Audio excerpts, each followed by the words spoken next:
¿Cómo podemos aferrarnos a alcanzar nuestro eterno propósito? ¿Cómo podemos nosotros conectarnos con esa realidad y garantizar ese pacto para que continúe en nuestra vida y se ordene a través del proceso de redención y restauración? Vamos a leer Efesios 2 del 8 al 10, que sugiere que cada uno de nosotros tiene una contribución considerable que hacer dentro de esto.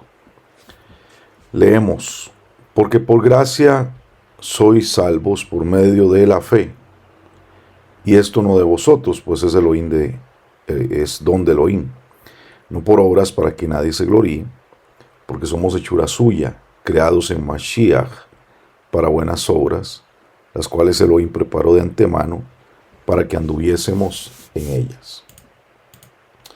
La imagen que esto nos quiere dar es que antes de que fuésemos creados, Elohim sabía, ordenaba, discernía un propósito para que lo cumpliésemos. Ese propósito tenía o haría una contribución significativa dentro de su reino. Hoy todos tenemos el libre albedrío para rechazar o aceptar a Elohim y sus propósitos, ser marginados sin esperanza de cumplir ese propósito eterno, lo cual sería un insulto a la sangre de Mashiach. Pero Él no solamente muere por los perdidos, sino también por los quebrantados, los heridos, los que andan naufragando por la vida. Entonces, nosotros deberíamos de elegir hoy, y esta debe ser nuestra determinación. Yo no solamente soy una oveja que Él encontró y regresó, sino que deberíamos declararlo y afirmarnos en esto que vamos a decir. Ya no vamos a estar quebrantados, ya no vamos a estar heridos, ya no vamos a estar desechados, y vamos a escoger creer en la palabra del pacto que Él tiene para nosotros. Vamos a leer lo que dice 2 de Timoteo, capítulo 1, verso del 7 al 9. Y voy a leerlo en una versión, lo voy a leer en la versión tradicional mejor. Pero dice así: porque no nos ha dado Elohim espíritu de cobardía, sino de poder, de amor, de dominio propio. Por tanto, no te avergüences de dar testimonio de nuestro Mashiach, ni de mí, preso suyo, sino participa de las aflicciones por el Evangelio según el poder de Elohim, quien nos salvó y llamó con un llamamiento Kadosh, santo, no conforme a nuestras obras, sino según el propósito suyo y la gracia que nos fue dada en Mashiach antes de los tiempos de los siglos. Oiga bien lo que está diciendo acá. Nosotros recibimos una gracia. La gracia, escuche bien esto, no es el permiso para hacer lo que nos da la gana, como se enseña en la tradición religiosa. La gracia es la oportunidad de estar en un convenio con Él para hacer su voluntad. Y hoy estamos entendiendo un convenio, un pacto de sus fieles misericordias, que fue establecido antes de que todo existiera, antes de los tiempos de los siglos, como dice acá.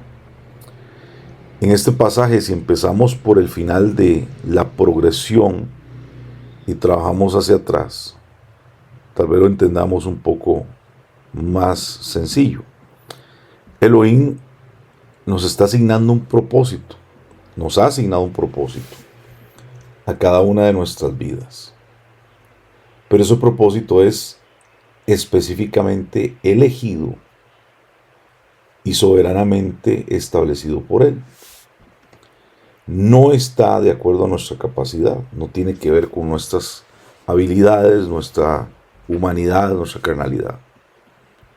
Un ejemplo de ello ha sido, o puede ser para nosotros, la vida de Pedro, la vida de Pablo, donde fueron enviados a judíos que amaban su judaísmo, sus costumbres, sus leyes rabínicas. Y ellos sabían que estaban metiéndose en un mundo donde las costumbres y todas estas cosas, la presentación pulida y articulada de las escrituras era algo muy importante. Pedro venía, por ejemplo, de un contexto muy diferente, un pescador rudo, crudo en su vida personal. Pero como rival para su público, o para esta gente, él era un cero a la izquierda literalmente. Por otro lado, los gentiles tal vez no apreciaban tanto el tema de la educación ni esta connotación del judaísmo, pero Pablo fue enviado con todas estas capacidades de ser un hombre pulido en la Torá, conocía los protocolos, conocía las tradiciones, etc.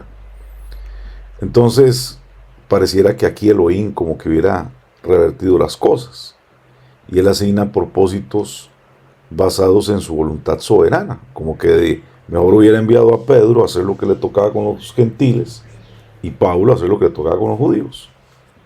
Sin embargo, en su voluntad, él asigna y excluye confiar en tu capacidad, en tu diseño humano.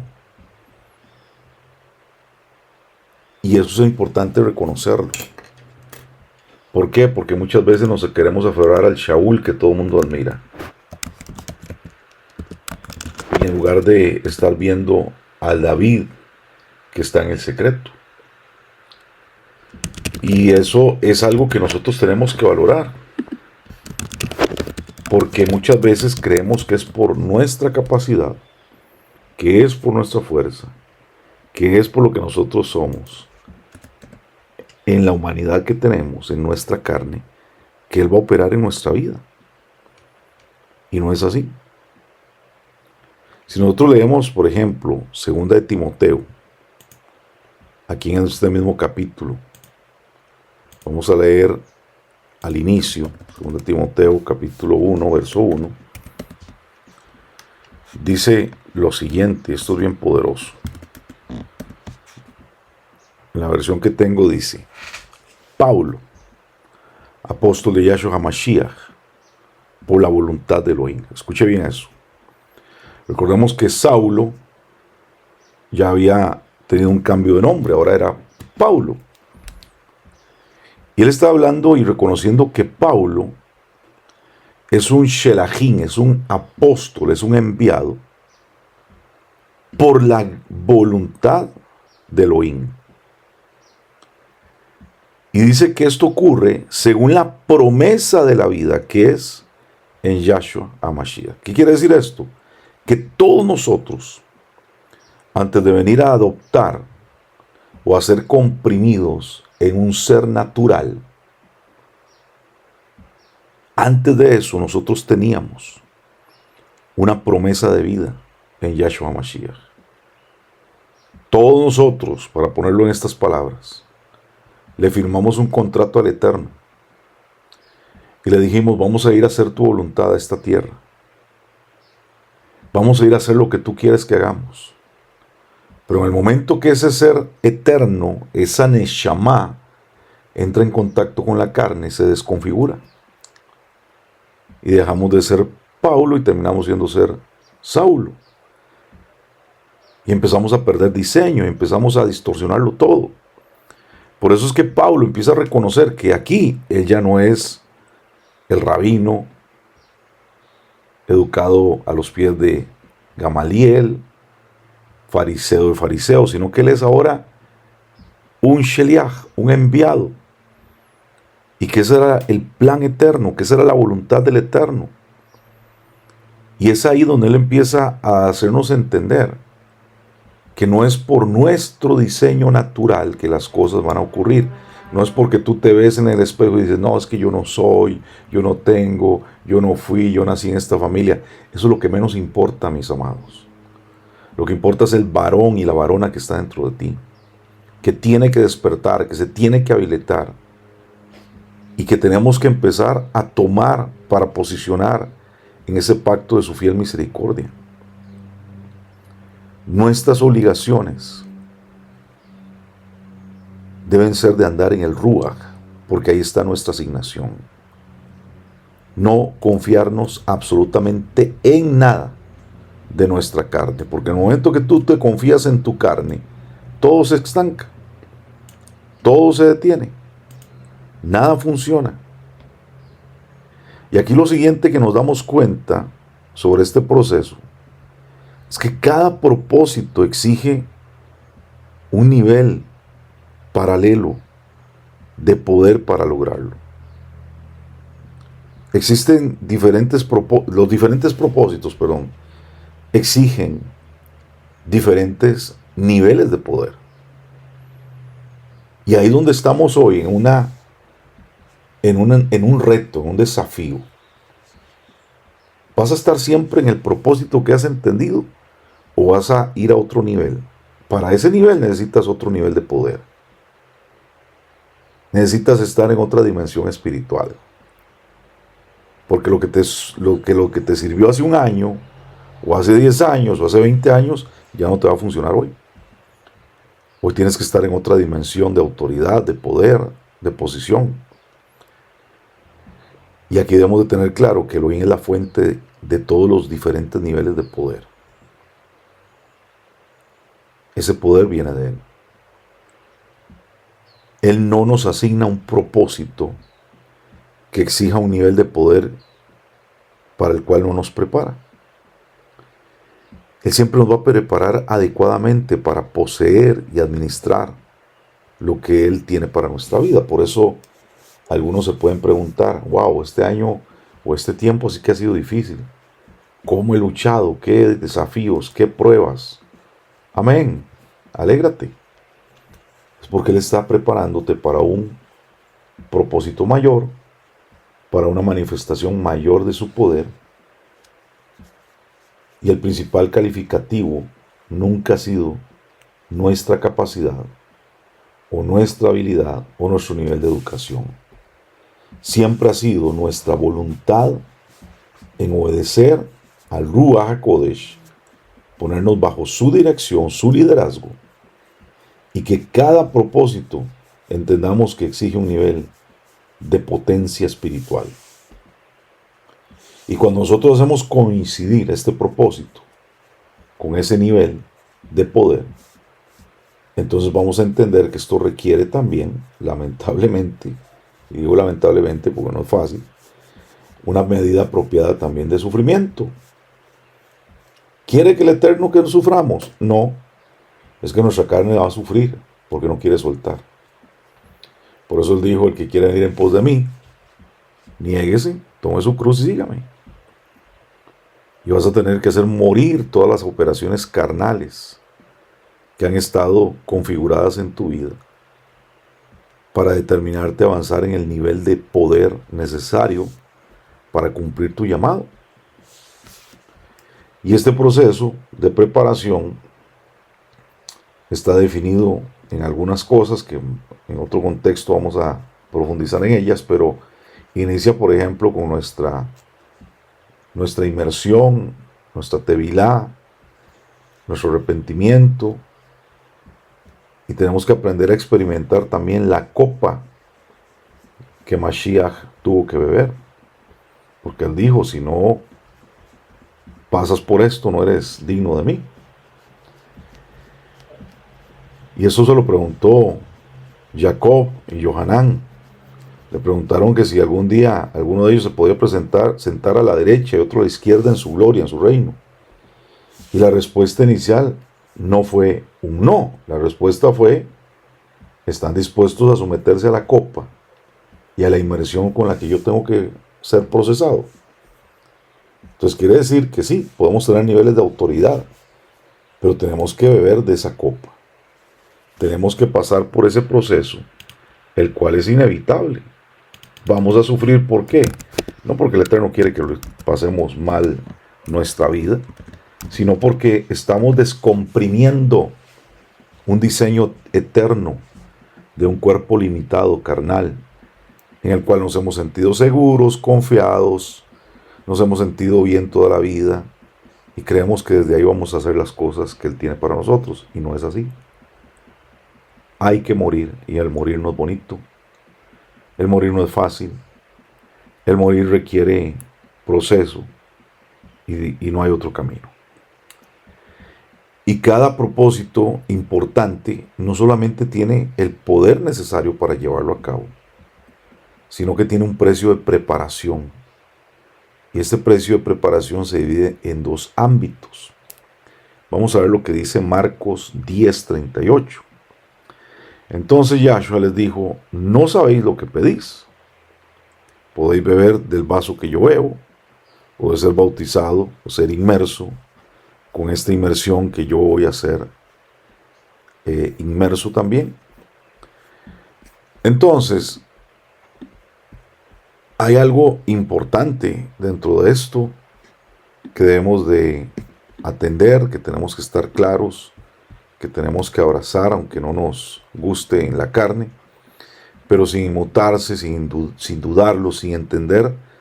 Muchas veces, como en el caso de estos discípulos a que estaban apuntando, ambos dijeron: sí, nosotros podemos pasar por eso. Bueno, no sabían lo que eso significaba en ese momento, pero la declaración de Yahshua en ese momento fue que ellos iban a pasar. Claro que sí, Él sabía que ellos iban a tener que pasar por este proceso. Al final, Jacob fue martirizado, decapitado por Herodes. Johanán fue exiliado a la isla de Patmos y al final hervido en aceite hasta la muerte. Pero también esa Neshama que tenía fue liberada para un propósito mayor. Cumplieron un plan, cumplieron un diseño. Y un día, cuando estemos cara a cara con Mashiach, nos preguntaremos: ¿por qué dentro de, por ejemplo, una familia, Elohim interviene por uno y no por el otro? ¿Por qué vemos estas cosas suceder aún dentro de un mismo hogar? Diferentes procesos, diferentes cosas. Bueno, es que no todos pueden beber la copa, no todos la pueden soportar, no todos pueden pasar por esa inmersión. Y esa copa es una copa interna. Es una copa, sí, de dolor, complicada. Y cuando Yahshua estaba muriendo en el madero, su clamor fue: Elohim, ¿por qué me has desamparado? La traición y la aparente inactividad fue un grado de sufrimiento que enfrentó Yahshua en una parte muy importante del proceso de preparación para traer la luz, la salvación a la humanidad. Y muchos de nosotros hemos caminado con situaciones difíciles, circunstancias, pérdidas, devastación, traiciones, abandonos, durante décadas. Y son promesas de un proceso dentro de este convenio. ¿Y cuántas veces nos hemos preguntado: ¿dónde está Elohim? ¿Por qué no ha cumplido su palabra? ¿Será que yo soy el que estorbo? ¿Será que yo soy el que estoy mal? ¿Será que ya Él no se acuerda de mí? ¿Será que Él me ha abandonado? Y a veces nos hemos sentido así, por lo menos yo, no sé ustedes. Pero es que no hemos aprendido a identificar el sabor de esta copa. Porque cuando lo identificamos y nos damos cuenta y maduramos, decimos: ok, ya entendí por qué esto pasa. Ya entendí por qué estoy en este proceso. Es porque algo grande realmente va a suceder en mi vida. No es porque esto me va a destruir. Esto me va a hacer transmutar. Porque si tú lo quieres ver realmente, Mashiach, Él fue crucificado, pero Él fue transmutado a una dimensión más poderosa. Y entonces ahí donde vemos todo este proceso de ser inmersos, no solamente en agua, en una tevilá, es ser inmersos en su mismo cuerpo, ser parte de Él, ser como Él es, ser uno con Él en su muerte para ser uno con Él en su resurrección. Cuando Él fue procesado en su carne, es el diseño que a nosotros nos toca entender. Esa perforación, esos azotes, esa corona de espina, la burla, los escupitajos, la persecución, todo esto hizo que el cuerpo pudiera ceder, pudiera soportar el proceso para algo que era más allá de lo que nosotros podíamos ver o las multitudes en ese tiempo reconocían de Él. Porque la gente lo veía como el gran hombre que hacía milagros, el gran maestro de Torá, un hombre que hablaba cosas extraordinarias. Pero todo eso tenía que ceder para que Mashiach, el Redentor, el Libertador, se manifestase. Y amados, cuando estamos en el pacto de la misericordia fiel, tenemos la autoridad para mantenernos firmes y terminar la carrera así como Él lo hizo. La palabra dice que por el gozo puesto delante de Él, Él siguió hasta la meta. Él sufrió el madero. ¿Cuántas veces nosotros hemos empezado el proceso y no ha ni siquiera esto empezado a suceder y ya nos estamos quejando, ya no queremos que esto siga adelante? No, abraza el proceso, porque está descomprimiendo la naturaleza celestial de tu vida, de esta carnalidad que tiene que morir. Y este pacto es lo que nos da firmeza, nos ayuda a terminar la carrera. El mismo Shaul lo dijo: yo no corro como a la aventura, sino que voy hasta el final, hasta el supremo llamamiento. Entonces, mientras esto sucede, mientras esto avanza en nuestra vida, obviamente ninguna persona en su sano juicio quiere sufrir, pero cuando vemos estos pasajes de nuestra vida y nos negamos a dejarlos ir en el nombre de Yahshua, aunque nos resistamos persistentemente, es un proceso necesario, porque esta copa que estamos bebiendo es la copa de su redención en nuestra vida. Y los únicos que han sido capaces de entender esto son los que han sido probados a niveles de autoridad donde el Eterno los quiere tener. Y se podrían escribir muchísimas historias por parte de mucha gente, pero hay pocos, amados, que tienen oídos para escuchar y entender este misterio de proceso que tiene que haber en nuestra vida.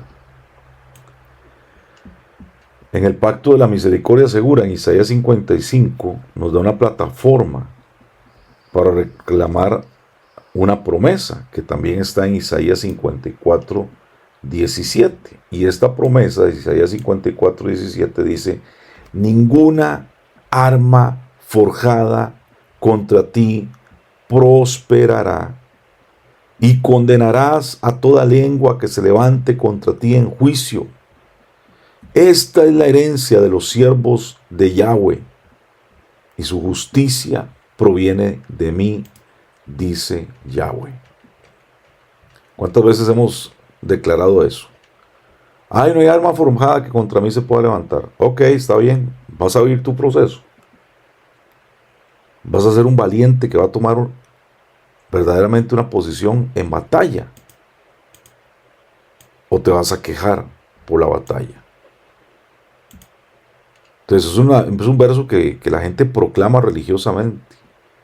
Se quieren aferrar a él y lo quieren hacer parte de un entendimiento natural. Pero eso es un asunto de un proceso.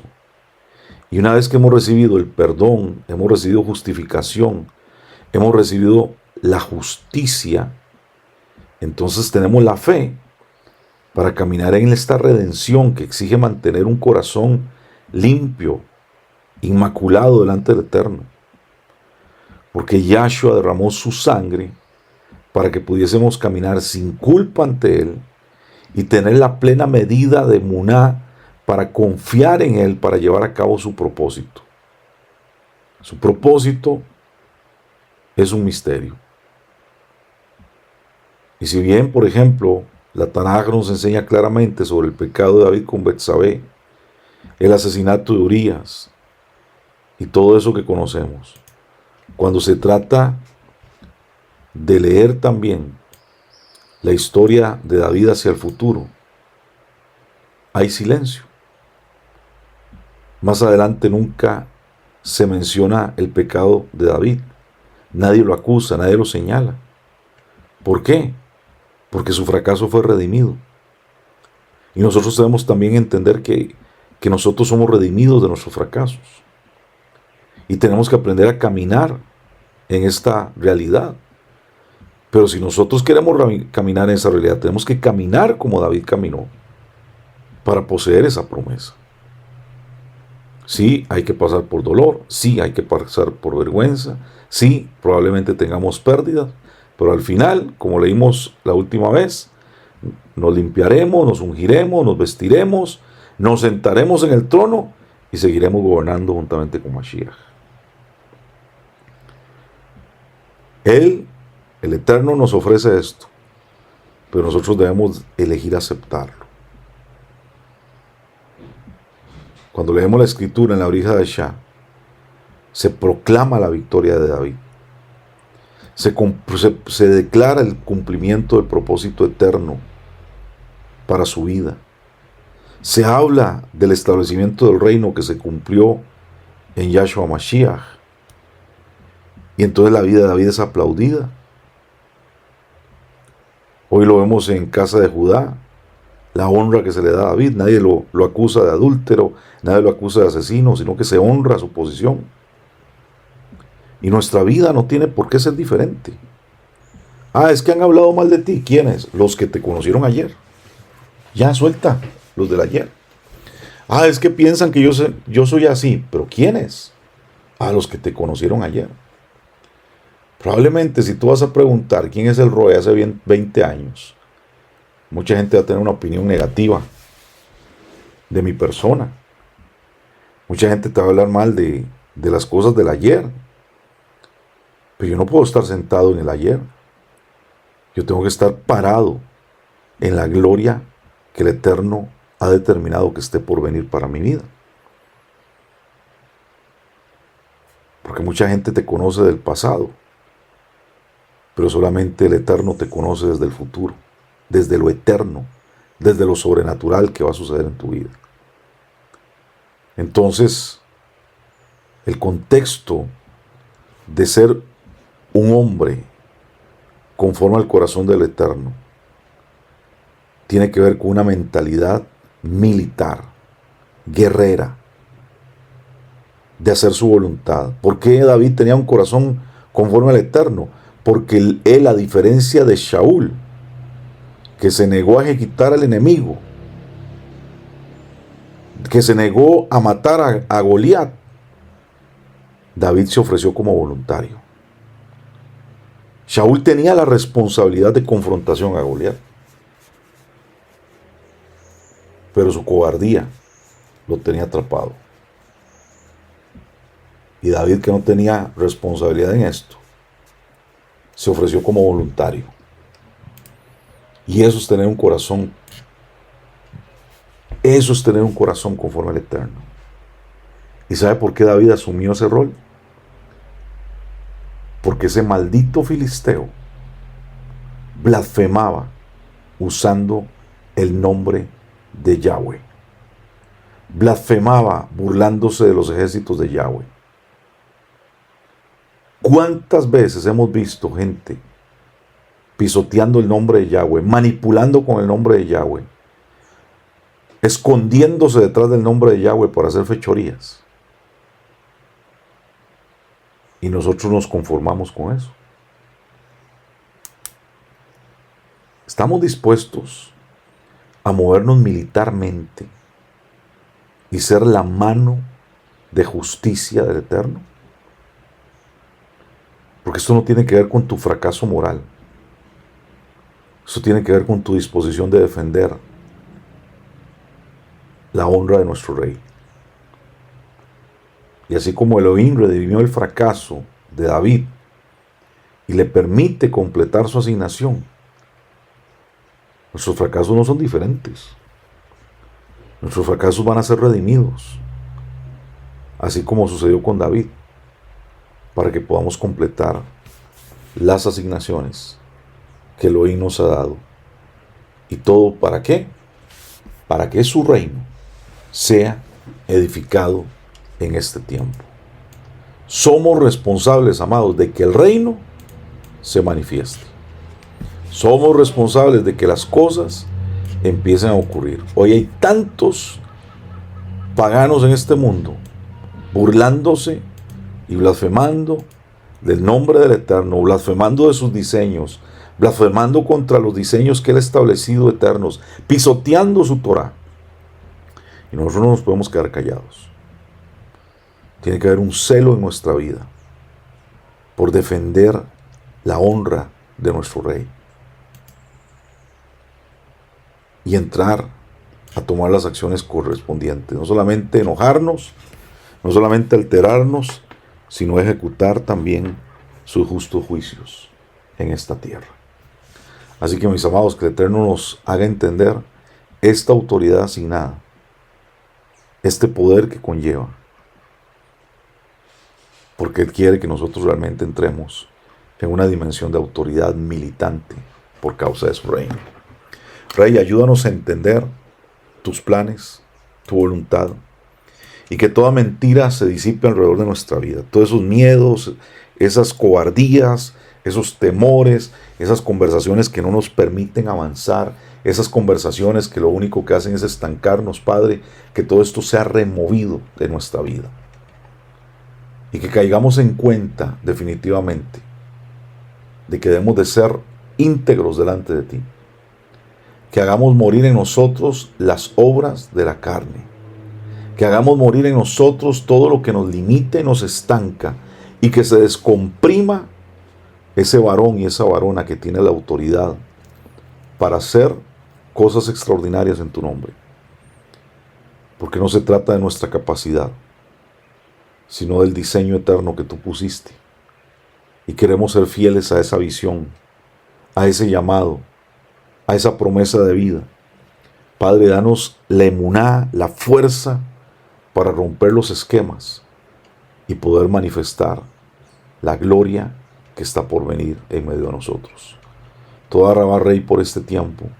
Yo bendigo a todos los hermanos que están acá conectados y te pedimos que cada uno de nosotros pueda hacer la reflexión interna para posicionarnos en tu palabra.